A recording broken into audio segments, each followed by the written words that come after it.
有人记得我一共放生了多少只小野鸡吗？说实话，我已经不记得了。有很多都是别人在割油菜、摘茶叶的时候捡到的蛋送给我孵化，然后放生的。这些家伙长大放生之后，有的为了蹭一口吃的，常年在家门口不跑，而且还和别的小鸡配对之后，在菜地里面继续下蛋，导致我不停的孵化小鸡。其实这个物种本来胆子是特别小的，但是因为数量多了之后，慢慢的也有那么几只胆子特别大，只要给食物，它就敢飞到手上。特别是公的，换完羽毛之后，真的太漂亮了。它们每天都会回来吃小鸡饲料，吃完之后就顺着菜地跑了。也有那么一些每天都会回来偷吃的，但是看到我之后，第一时间就飞走了，胆子特别小。我也不和他们计较，每天依旧在菜地投放大量的小鸡饲料、玉米等等食物，因为我的鸭子、我养的鸡、我的鸽子都要吃。每天有这么多小动物回来白嫖，其实我的预算压力还真的挺大的，所以我决定把那一台20年雅阁放瓜子卖了。没想到卖了10万，瓜子比车厂给的价高了10%。为啥卖这么高？因为我在瓜子卖给了个人，没有中间商低价收加价卖，听说买家也省了不少钱。你们如果要卖车，我强烈推荐瓜子卖给个人，价更高。既然有长期的饭票，肯定有那么几只觉悟高的，就把这里当成了他们的老家，天天都回来蹭吃蹭喝，甚至晚上都在这里睡。截止到过年的时候，依旧有4只小伙子不愿意离开，而且还在我这里租了1个月的房子，没有出门。特别巧的是，他们正好是2公2母。过年之前我把他们给关起来的主要原因是担心过年放鞭炮，他们不小心飞到别人锅里去了咋办呢？而且过年期间玩弹弓的人特别多，虽然说已经把他们放生了，但是如果被别人打死的，我还是很心痛的。所以说就把他们关了1个月。现在年也过完了，鞭炮也没人放，玩弹弓的兄弟都出门上班去的，我觉得是时候把他们给放生了，总不能一直把他们关着吧，谁养得起啊？重要的是每年油菜花开的时候，他们都要逐步进入繁殖期了，指不定把他们放生之后，他们下蛋的时候又会回来，到时候我不是又可以孵化小鸡了吗？准备给他们放生的时候，中途又下2天的雨，现在雨终于停了，直接把门打开，让他们自己出来，不要去驱赶他们，免得把他们吓到了。他们是真磨叽啊，半天就出来了1只母的，抓1只公的给他作伴。走吧，兄弟。他们差不多有1个月没出门了，对户外的环境已经有一点陌生感了，所以说今天就先放2只出来。过了2个多小时，我过来查看的时候，发现这2个家伙没有走，而且还围着他们的同伴，好像想进去。然后我决定把格局打开，笼门直接开着，这样的话他们如果想进去就进去，如果里面的想出来，那就随他们自己，反正他们是自由了。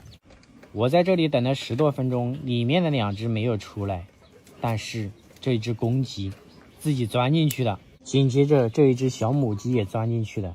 其实并不是说外面不好，而是说他们短期还没有适应。门我是不会再关的，剩下的就看他们自己，希望他们早点飞走。兄弟，要不换一个吧，你的女朋友已经没了。这鸽子还挺执着的，自从我把他女朋友换给另外1只鸽子之后，他就待这里不走了。还好他不会说话，不然的话就不是咬我这么简单，可能还要骂我了。前几天我不是给我家的1只母鸽子换了1只公的嘛，现在都关着在，准备等个10天8天之后把它们放出来，看一下会不会跑掉。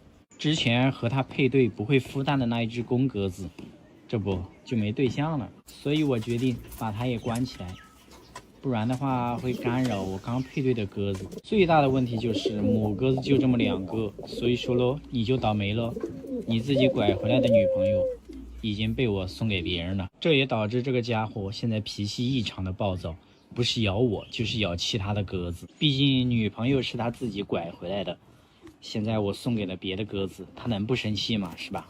哎呀，这个家伙过分了啊，不仅咬我还拿翅膀打我，这小伙子。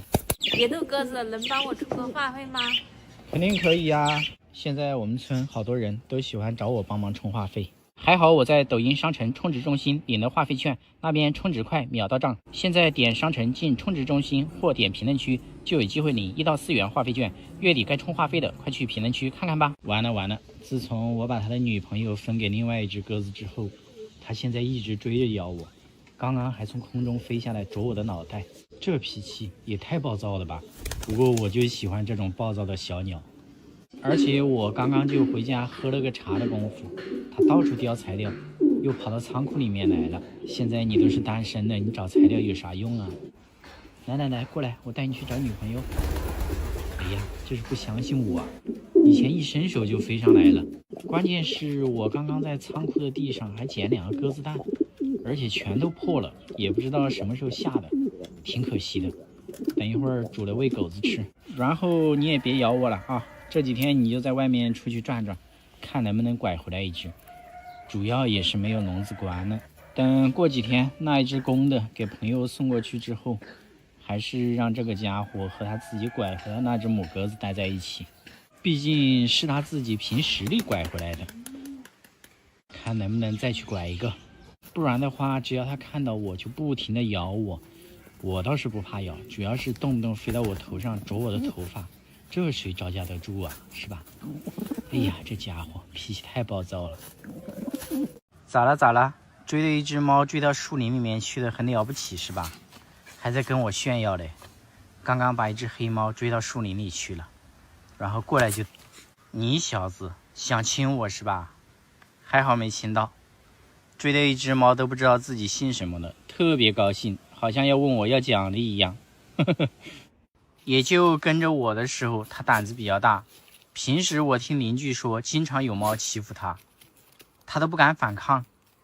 这狗子真的有点狗仗人势哦。你一直盯着我干啥呀？还舔舌头，该不是想吃我吧？今天我没有给你带吃的，等会儿回去给你搞点火腿肠，奖励你一下。走吧，回家去。回家的路上又遇到一只猫，嘿嘿，哎，你怎么跑了？火腿肠不想吃了？这只猫好凶啊！顶住压力，不要怂。要不是我在这里，狗子早都吓跑了。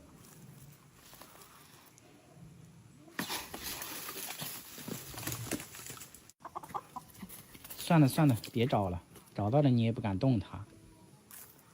挺会装的啊，还在到处找猫。猫我都看到了，它假装没看到，当着我的面演戏的。这猫不在这里吗？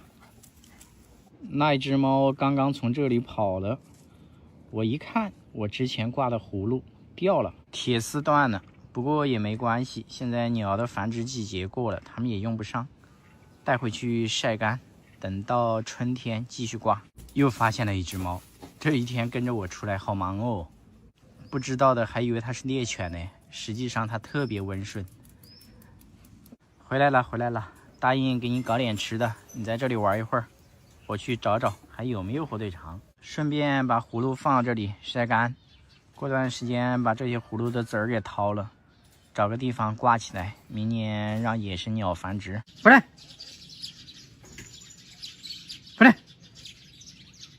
这狗子闲不住啊！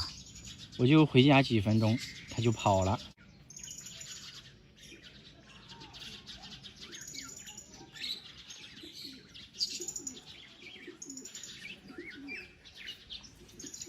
你的狗腿子跑得可真快哟！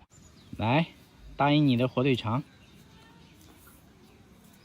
好像有3、5天没给它吃火腿肠了，都开始从我手上抢东西了。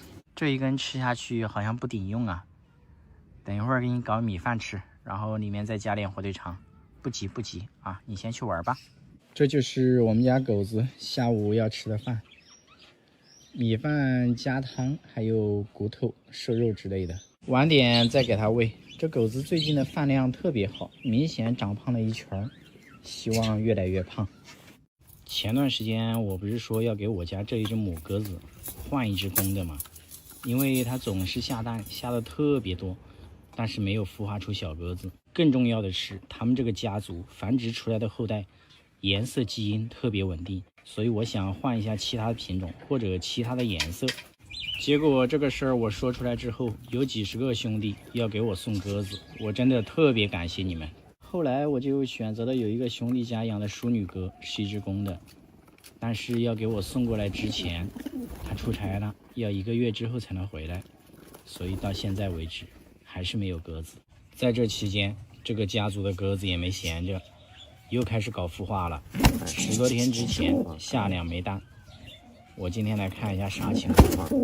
我估计是孵化不出来。你们这是狗变了吧？动不动就咬人，脾气异常的暴躁。还好我皮比较厚，我是不怕的。搞得还挺认真的，结果一只都孵化不出来，有啥用哦？而且每一次都选择在老鼠堆里面做窝，真是服了他们了。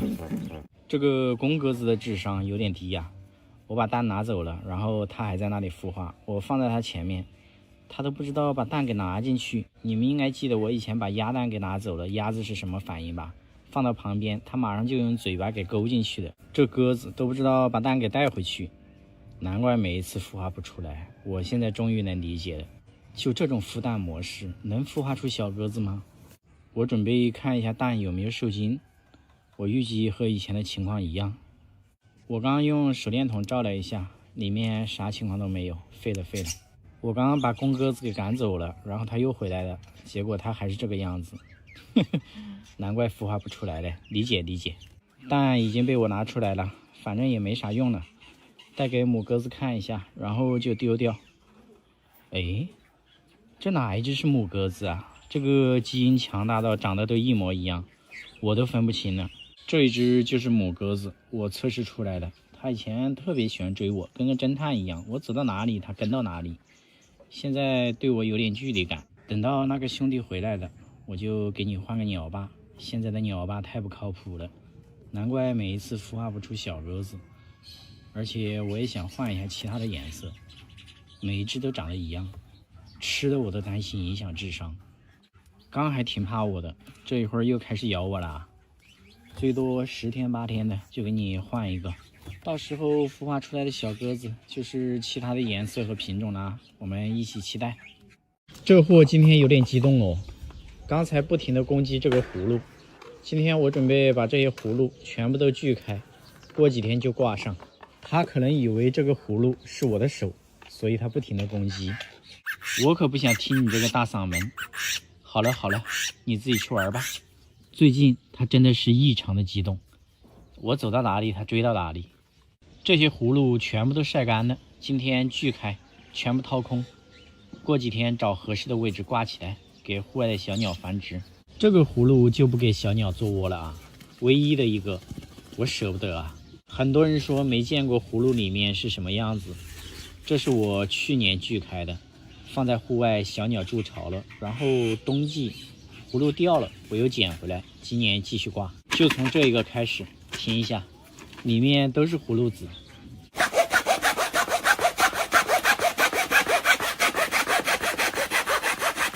给没有见过葫芦里面是什么样子的小伙伴看一下，里面都是葫芦籽，今年又可以继续种了。给户外的小鸟筑巢，里面的空间一定要大一点，所以说必须要晒干，晒干之后它壳跟籽都分开了，现在就可以了。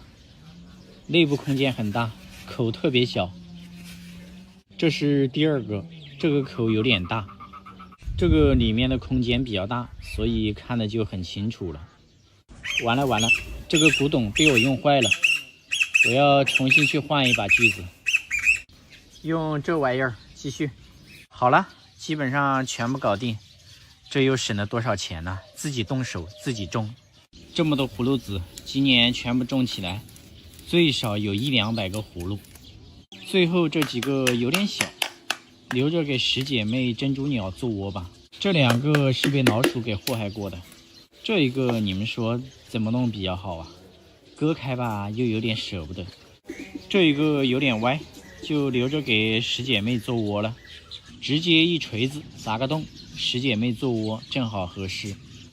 这个葫芦籽留着，今年继续种。喜欢养珍珠鸟的看一下，这个葫芦给它们做窝，是不是特别好？又好看又省钱。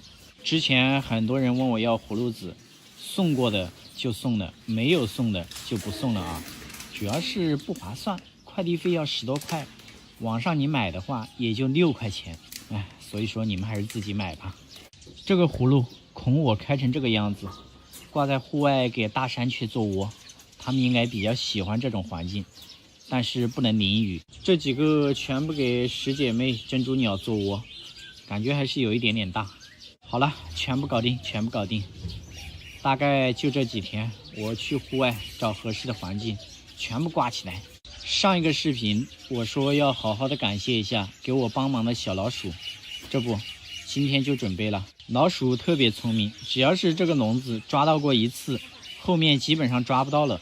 所以说今天我搞一点香水，给这个笼子喷一下，香香的，变了个味道。这样的话，把它们请过来的概率应该比较大一点。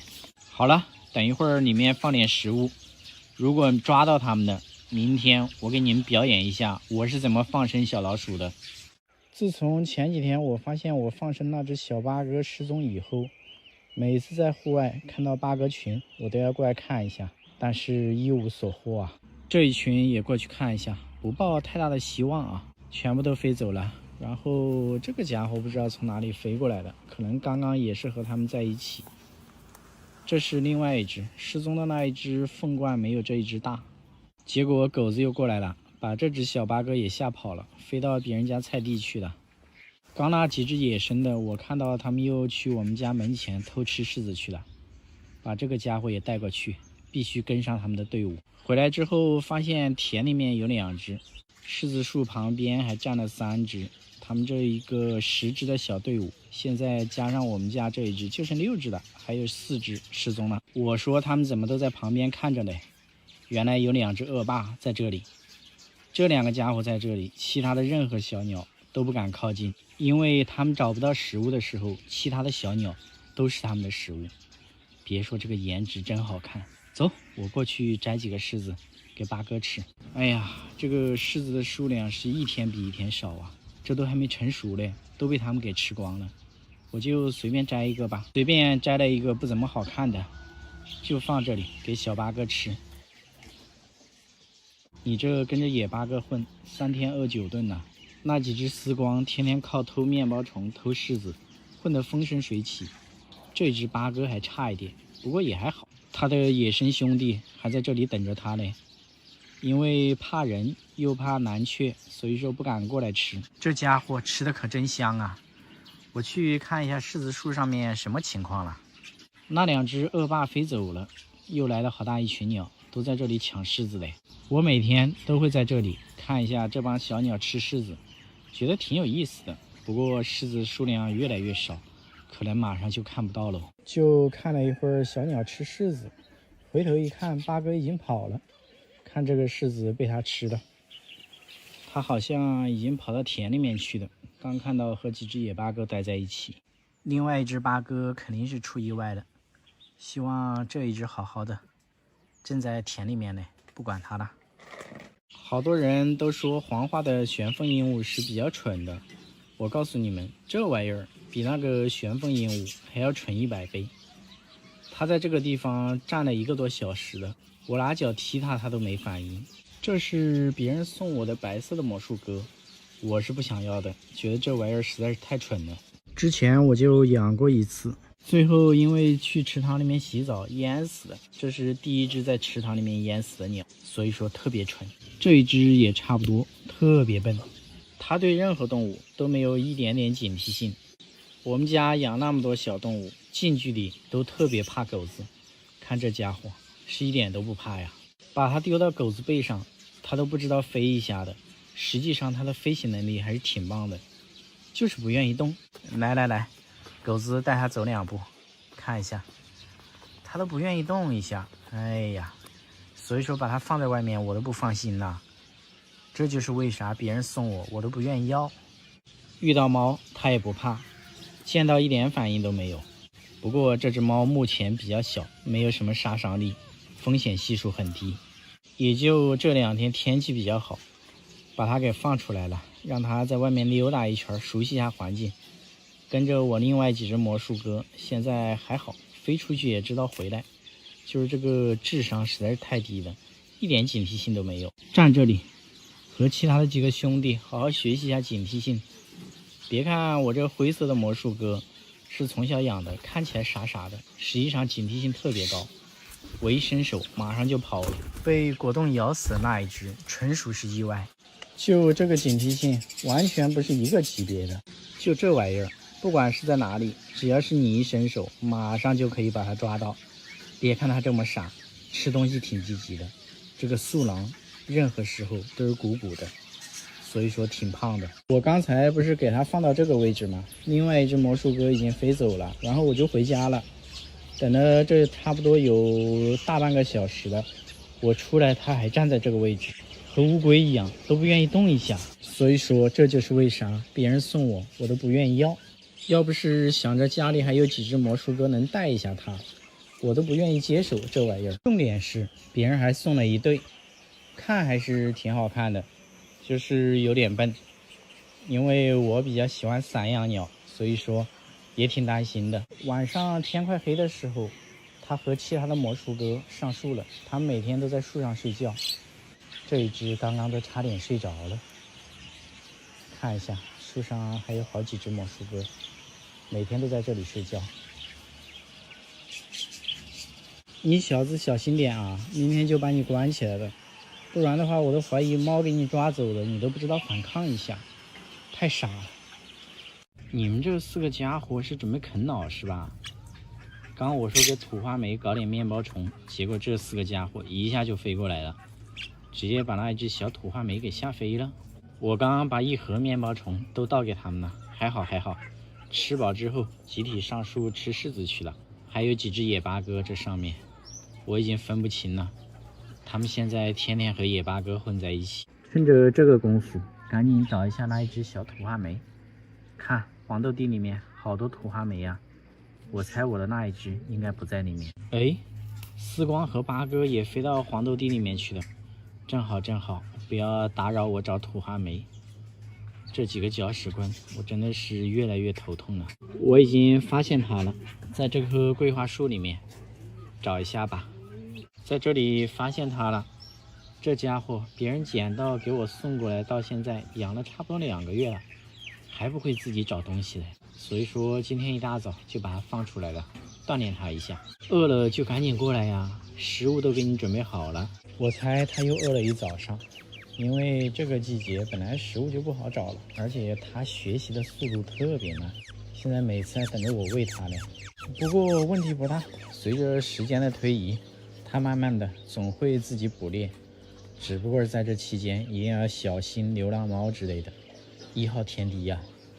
我把它从树上给拐下来了，还等着我给它喂吃的呢，到现在还没开始换羽毛，所以说在这个期间一定要给它增加营养，免得到时候营养不够直接暴毙的。一段时间没有给它挠痒痒了，我这手法还是这么熟练，它还是这么喜欢，很享受。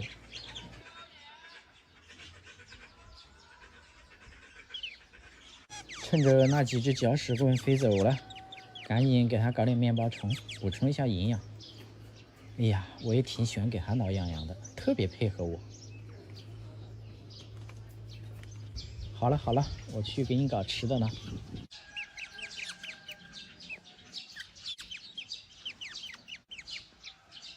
放地上你自己吃吧，免得你总是让我喂你。一口气吃了7条面包虫，还没吃饱嘞。吃完了等一会儿给你拿吧，已经没有了。这个镊子真的是多功能的，可以给它喂食物，也可以给它按摩。不过还是没有我手舒服吧。等一会儿再给它拿一点面包虫，根本没吃饱啊。这家伙是今年尾窝的，预计最近直接给它放生有点不现实，等它一边换羽毛一边野化。我去找一下那几只搅屎棍，就剩它一个还在这里吃柿子，我估计其他的几只和野八哥一起飞到别的地方去的，也挺好的，最近飞得越来越远了。兄弟们，谁家有漂亮的公鸽子，给我整一个，招架不住了。我家的鸽子孵化出来的小鸽子，青色全是红色的，没有一个其他颜色的。上一窝的2只都这么大了，清一色的红色。要不是都送人了，现在我家有几十只同款鸽子，所以我决定把这只公鸽子给换掉。上一次不是跟大家说这一对鸽子在老鼠堆里面繁殖吗？都这么久了，我怀疑这蛋是废蛋。等一会儿看一下，因为长得都差不多，我现在都有点分不清了。这是哪一只啊？摇手，哎，那就是比较亲人的母鸽子。这一只我要留下。现在把这2颗蛋带回去做个产检，看一下啥情况了。这环境我招架不住啊，周边全是老鼠屎。不过因为是散养的，他们自己选的环境，我也没有干预，没办法。大兄弟，赶紧让开哦！我一拿蛋他就咬我。我只是帮你们做个产检，没事没事啊。你出去玩一会儿。看这环境，真的是危机四伏啊！周边我还吓得有老鼠夹，不过开关都关了。他们自己叼草在这里做的窝，刚把蛋拿出来，它就过来了。应该孵化了有10多天了。用手电筒照一下里面什么情况。看来的确是没有受精，我就知道是废蛋，因为拿在手里重量都不一样。一般正常情况下，孵化到第3天、第4天，里面血丝都特别明显的。废了。早知道下完蛋之后，我就给它洗一洗，煮着吃了，那不香吗？这又浪费2个鸽子蛋，放在这里，等母鸽子过来看最后一眼，就把它们给丢了。母鸽子已经过来了，它好像还认识它的蛋呢。告诉你一个不幸的消息，你这是假孕啊！看看吧，马上就丢了。然后谁家有多余的漂亮的公鸽子啊，给我整一个。我这不能每一次繁殖出来都是一样的，这个基因强大到让我头痛，每一窝都是一模一样的。现在把这2颗蛋丢了吧，最近要抓紧时间给这只母鸽子找一个其他品种的。今年的这2只小八哥脸皮是真的厚，你不管弄个啥，它都要过来看一下，胆子特别大。看，我把蛋给丢了，它们终于不进窝了。等着啊，我抓紧时间给你再找个对象。别急。自从柿子要成熟之后，每天都是各种鸟在上面偷吃啊。我过来找一下鸟，看一下八哥啥的有没有在上面。发现这货正在这里偷吃的，看，这个柿子已经吃了一半了。这里还有几只魔术鸽，你们几个吃粮食的待在这里干啥呀？水果又没兴趣。今年的柿子长得挺好的，不过越来越少了，都被这些小鸟给偷吃了。这个柿子已经被吃了一半了，已经成熟了。都这个季节了，蜜蜂还来凑热闹嘞。我们要小心一点啊，被蛰一口不得了啊！反正这些柿子每年我们都没摘过，全部都留给小鸟了。今天来选一个，等一会儿看一下狗皮膏药吃不吃柿子。这一个应该成熟了。就你呢，还破了个洞。这几只丝光椋鸟天天不是偷小鸡饲料就是偷面包虫，这几天又天天开始吃柿子，所以说它们也不跑了，就在家门口附近，反正总是有吃的。这里还有一只公的，母的去哪里了？看这吃的多开心呐，所以说根本饿不到它们呢。母的也被我发现了，都在偷柿子嘞。你们对比一下，母的是不是长得比较丑，公的颜色特别漂亮。走了，我们站在这里，其他的野生鸟想过来吃柿子都不敢靠近，不打扰他们。哎，你这家伙，你怎么不去吃柿子啊？在这扯我多肉。这是饿炸毛了还是刚洗完澡啊？应该是刚洗完澡，也饿不到它。这2只小八哥也是天天飞到家里面去偷吃小鸡饲料，我去给他们做个消音器，可能家里放的饲料没有了，好久没做消音器了，不得已啊，不然的话他们天天偷吃我的多肉，难搞哦。特别是这2只小八哥，自己天天也不出去找食物，准备啃老吗？哎，明年繁殖期到了，你们2个赶紧跑吧啊！这2只八哥就是今年别人给我的蛋，然后我孵化出来的，已经换好羽毛了。这一只丝光对消音器还有兴趣嘞，主动飞到我手上来了，把八哥都赶跑了。看，换好羽毛后的丝光椋鸟，太好看了，而且他们几个好像还偷偷的学会了说话，应该是和二驴学的。我听到过几次，不知道哪一只。消音器吃完了，放一个柿子放在这里，记住这个味道啊，吃完了就自己去摘，不要再偷吃我的多肉了。快去，都尝一下柿子的味道。食物太多了，总是偷吃我的多肉干啥嘞？这个丝光换好羽毛之后，真的太好看了。希望明年它们能在我们家附近繁殖。预计不出意外的话，不会跑。回家休息一会儿，太吵了，一群麻雀都在偷狗子的饭吃，叽叽喳喳的，太多了。